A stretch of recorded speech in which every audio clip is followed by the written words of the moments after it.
Hey everybody, it's your girl Nell and welcome to Simply Nell's Tiny Studio. Today I am sitting inside the tiny studio, but I won't be here for long, so I'm going to make this brief. I have my trusty cane with me, so I will be leaving this area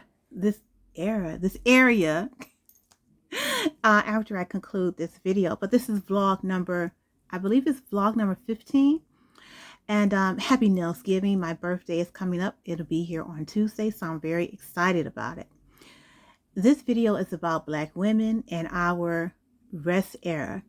Black women we entered into our rest era on November the 6th, and that was right after the election. And the results of the election revealed to us that Donald J. Trump, number 45, soon to be number 47, was America's choice for president.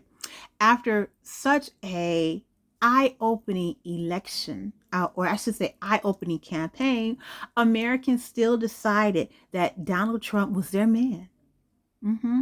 Even though he has lied so many times and has committed so many crimes and was convicted of them, indicted and convicted of some of those crimes. He has been proven to be a rapist. All of those things, notwithstanding, the fact remains that the majority of Americans picked that man over an educated, intelligent, experienced, logical Black woman. I never would have thought in a million years that America would pick idiocracy over democracy. Black women supported Kamala Harris in a margin of 93%. 93% of registered African American women voted for VP Harris.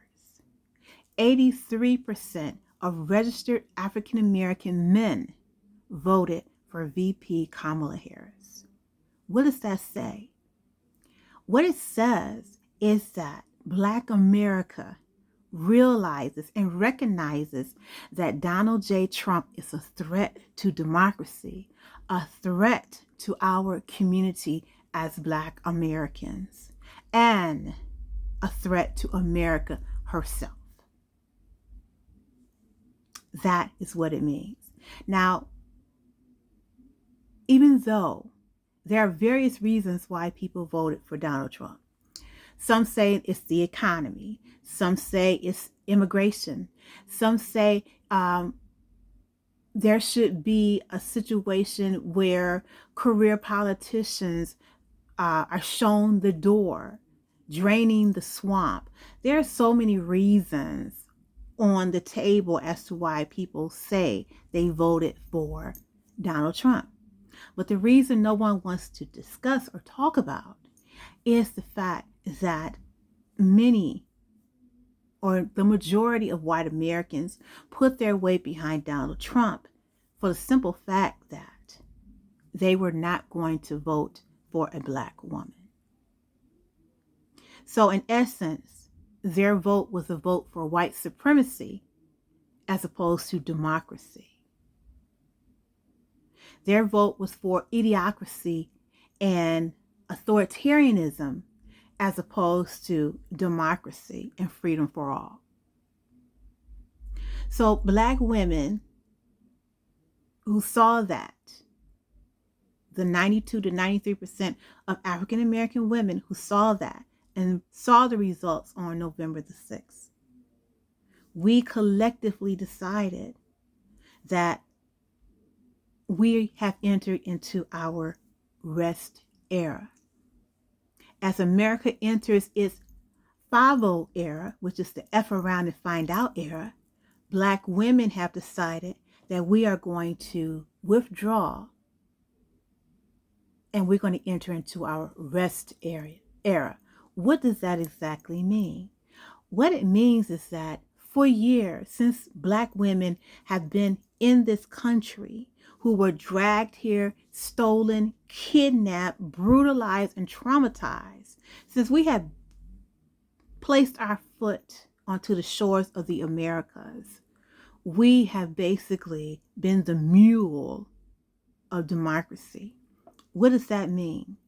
What that means is that it is through our hard work, our labor, our toiling, our crying, our suffering that this country came to be. It is through our loins that we produced or reproduced children who became enslaved, who became chattel to the white Americans who wanted to make this country into a place where they and their progeny could see the hope of the so-called American dream. So Black women, we not only toiled in the fields, but we had to toil in the households of white women who could care less about us as individuals, as human beings.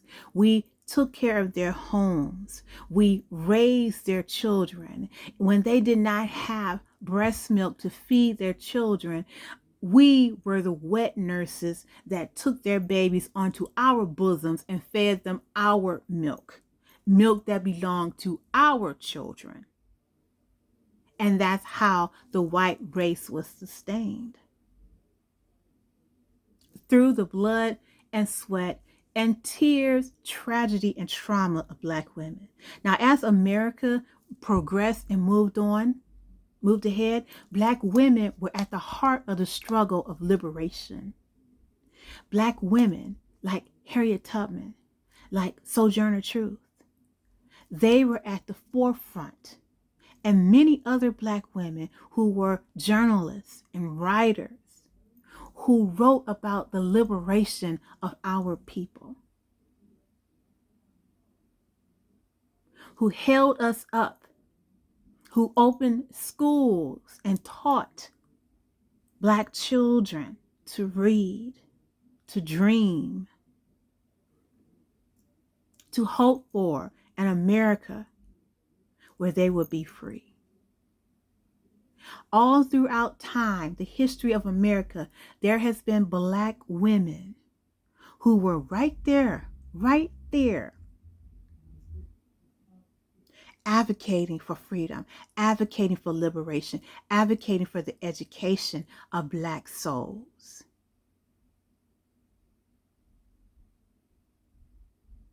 You continue progressing through time, through the 19th century, into the 20th century.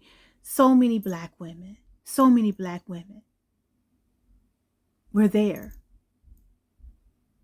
And our struggle, we realized that our struggle began to meld into the struggle of the freedom of white women. Black women were there too, right alongside Susan B. Anthony. You had Ida B. Wells for a hot second. You had Sojourner Truth.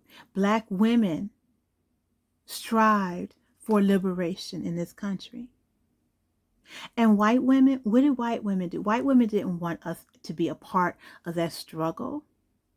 When women such as Ida B. Wells Barnett suggested that in the struggle for women's suffrage, that instead of keeping it as a white woman's movement, to open it up to encompass all women, even women who are Black, because we were out there on the streets holding the line as well, picketing as well for women's rights, because we are women.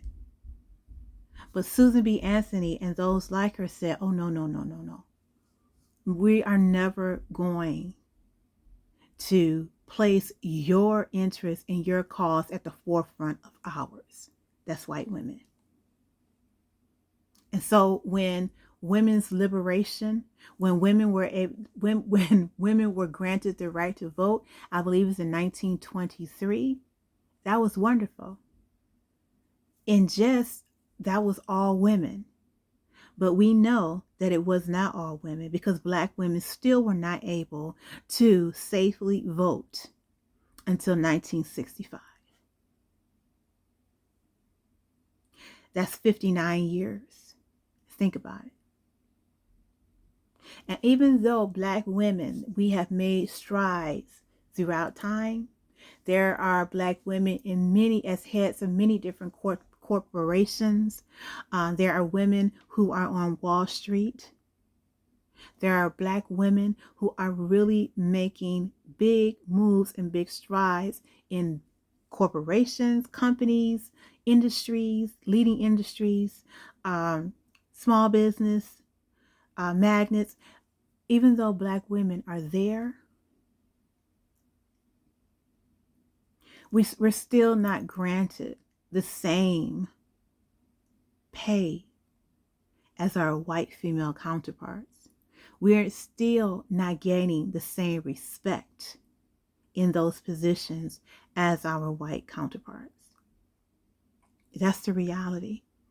And even though Black women, we struggle hard to obtain the American dream, and we struggle right beside our white female counterparts.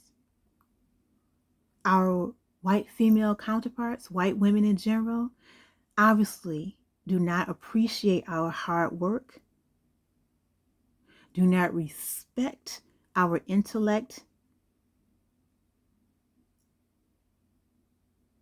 and would rather have an idiot tell them what to do with their bodies instead of having full say and control of their reproductive system. They would rather another white man do that, take control for them, instead of elevating their freedoms and safeguarding their freedoms as women. Regardless of what some white women may say on social media about why they voted for Donald Trump and why they felt it was necessary to vote for this man who is an idiot at best, white women voted against their own interests. Black women, we were voting not just for ourselves, but we were voting for the interests of all women. All women. See, that's the difference between Black women and white women. Black women, we were interested in the freedoms and democracy of all of us, of all women, regardless of your nationality, your race, your religion, your socioeconomic background. We were voting for democracy and freedom for all women. White women, when they cast their vote for Trump, they were only thinking about themselves. And here's the killer part about it. Here's the kicker right here. What they were really thinking is that they did not want to subject themselves to an educated, experienced, intelligent Black woman, because they felt or believed that doing so would threaten their position in this country. It's the Missy Ann thing that I was talking about before. You know, the Missy Ann concept comes from the movie Roots. And I believe Sandy Duncan played Missy Ann. And Missy Ann, she was, and I cannot believe, she was Kizzy. She was Kizzy's, well, she grew up in the big house, and Kizzy was Kunta Kinte, and who's enslaved, and his wife Belle's daughter, and Kizzy was one of the children of the plantation, and Missy Ann loved Kizzy. That was her playmate. That was her girl. She taught Kizzy how to write. She taught Kizzy how to read. All of those things. Kizzy thought that Missy Ann was her girl. She thought Missy Ann was like this. Missy Ann told Kizzy that she loved her, and Kizzy told Missy Ann that she loved her back. But when things got really deep and rough, Missy Ann threw Kizzy under the bus to save herself.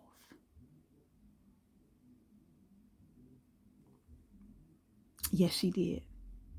And that is what white women did on November the 5th. They threw Black women and other women of color under the bus to save white supremacy. And that's why Black women have entered into what we call our rest era, because we are tired. We have been fighting and struggling and striving for a very, very long time. And in our efforts to fight for freedoms and liberations, we have been inclusive. We have included the Missy Anns and the Karens of America into our movement and into our struggle. But here's the thing, the Missy Anns and Karens of white America have never embraced us, and they never will. And that's why America has entered into the F.A.F.O era, because everyone is about to F around and find out that Donald Trump, even though he lies a lot, in between those lies, he's doing some truth telling. And that truth telling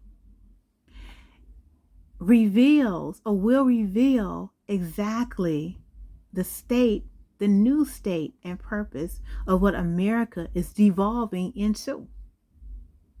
Remember when Trump said he knew nothing about Project 2025? Remember he was trying to distance himself from that? Well, he's just nominated 3 authors of Project 2025 to his cabinet.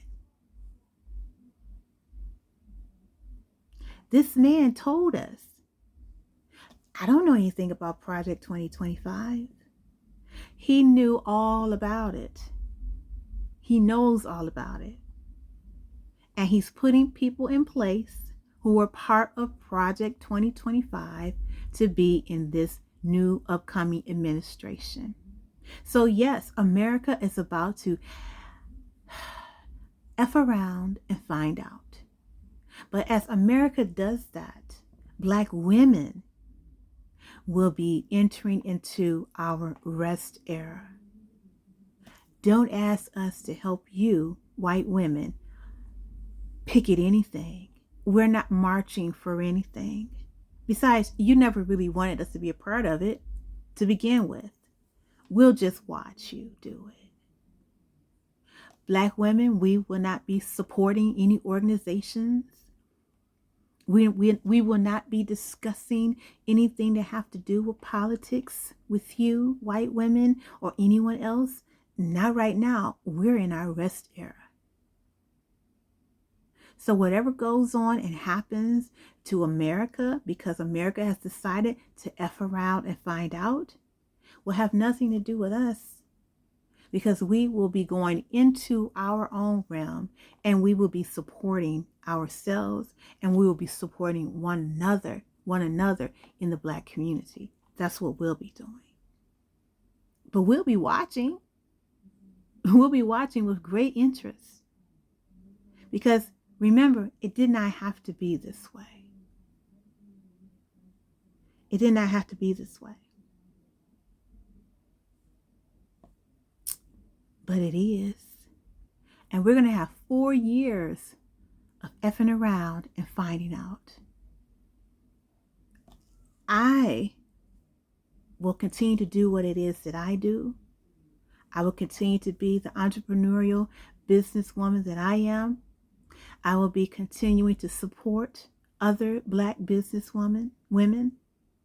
I will be helping to educate young people, young Black children, and ensuring that they receive the education that they deserve. Because white women are on a crusade to ban books in libraries and schools. They're at the forefront of mass deletion of history from history books. So for the Black community, we're going to have to go back to the way it used to be, where we are teaching our children,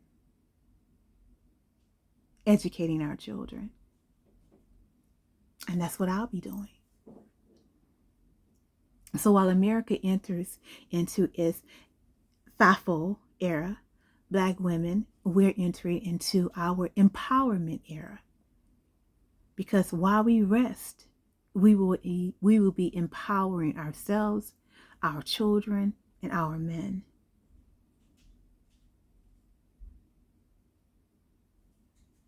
And I am happy to enter this rest era with all of my fellow African American sisters, nieces, aunts, and mothers. We got this. No, I don't know what it was like in the 60s and 50s when the Black community was an insular type of community where we had to rely on one another.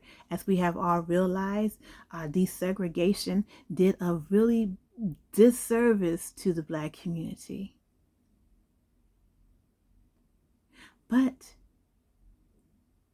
my grandmother is alive. My parents are still alive. So I can talk to them and get advice on how to move now. I won't be issuing or publicly talking about that advice per se, but I'll be motivated by it, and I'll be passing it down to my daughters and to my sons and to my daughter-in-law so that they can prepare and so that they can be able to do what it is necessary to educate and love on and nurture their children as they become a tiny community within our family and within the community that they live. But yes, we Black women, we mean what we say. Since white America decided to vote for idiocracy and authoritarianism instead of liberation and freedom, we're going to see how that turns out for you. We'll sit back with our popcorn and our wine and maybe a charcuterie board and just enjoy ourselves and watch the fallout. Because we tried to warn you. But because you wanted to continue to prop up white supremacy, stop saying that you voted for 45, soon to be 47, because of the economy, because of a carton of eggs. Stop saying that. Stop saying that you voted for 45, soon to be 47, because of immigration. Don't do that. Just be honest. You would rather pick an old white man who lies, who is problematic. You rather pick him instead of picking a person, an individual that had your best interests at heart. We see you. We see you. Don't lie. But these next 4 years are going to be very, very interesting. Get ready. Because we'll have our Black women, we'll have our glass of wine. And as I said, our charcuterie boards and some popcorn to watch. So this has been your girl, Nell. I've been here a little bit too long, but I am leaving you to head back to the bed. So this is vlog number, I think it's vlog number 15. Thank you so much for hanging out with me in the tiny studio. What do you think about that picture right there? That's a picture that was in the entrance, or I should say in the hallway leading to my children's bedrooms. There are like 3 different large portraits in that hallway, but I've removed 2 of them because I'm going to make that into a family gallery wall full of our family pictures and memories and things of that nature. So I'm just putting this here to see how it will look. It is a scape of a painting of the landscape of Paris. So what do you think about this picture? You think that belongs in the tiny studio? I don't know. We'll see. Thank you so much. And do not forget to hit that like button. And I'll see you next time in the tiny studio. Bye-bye.